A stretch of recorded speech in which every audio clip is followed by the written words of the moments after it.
जो कहने की बात यह कि जो सत्ता में थे, बहुमत के बावजूद भी अपने आप को 300, 400, 500 की बातें करते थे, तो एक मॉरल डिफीट तो है ही।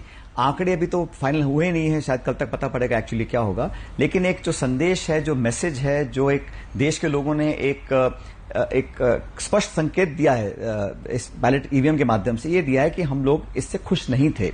अब सरकार का निर्माण होगा, कल हमारी इंडिया अलायंस के नेताओं की मीटिंग होगी, उसमें चर्चा की जाएगी क्या विकल्प तलाशने हैं, कैसे क्या करना है, लेकिन जो पहला टेक अवे है चुनाव के परिणामों का अब तक, वो बड़ा साफ है कि जो जनता को फॉर ग्रांटेड लेते थे या समझते थे कि हम अब सिर्फ भाषणों से चुनाव जीत जाएंगे, अब जनता परफॉर्मेंस चाहती है। और मुझे लगता है कि सबसे बड़ा मुद्दा मुझे लगा देश में जो खाई बढ़ गई थी अमीर गरीब की, गांव शहर की, उसका एहसास सत्ता के लोगों को नहीं हो रहा था।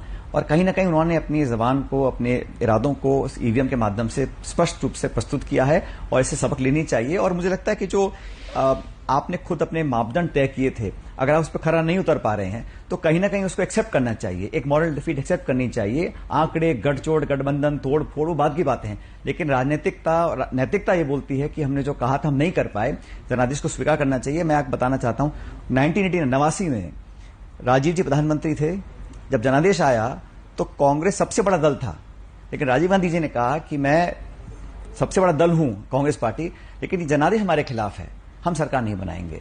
तो उन्होंने रिफ्यूज किया सरकार बनाने के लिए।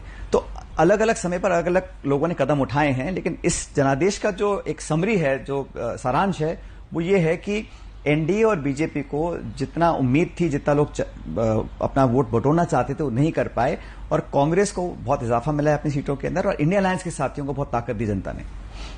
एक आखिरी सवाल आपसे पूछ रही हूं, क्योंकि 100 सीटें कांग्रेस छूती हुई दिख रही है, लेकिन एनडीए के पास बहुमत है। राहुल गांधी प्रेस कॉन्फ्रेंस में कहते हैं कि हो सकता है कि इंडिया की भी सरकार बन जाए। आपको लग रहा है कि अभी ओपन है स्थिति, क्योंकि इंडिया के पास केवल 235 हैं अभी? नहीं, ऐसा किसी ने नहीं कहा। बड़ा स्पष्ट राहुल गांधी जी ने और खड़गे जी ने जो कहा, वो हमने कहा कि हमने चुनाव लड़ा एज ए गठबंधन, हमारे एलाइज के साथ मिलकर चुनाव लड़ा। जो भी निर्णय, चर्चा,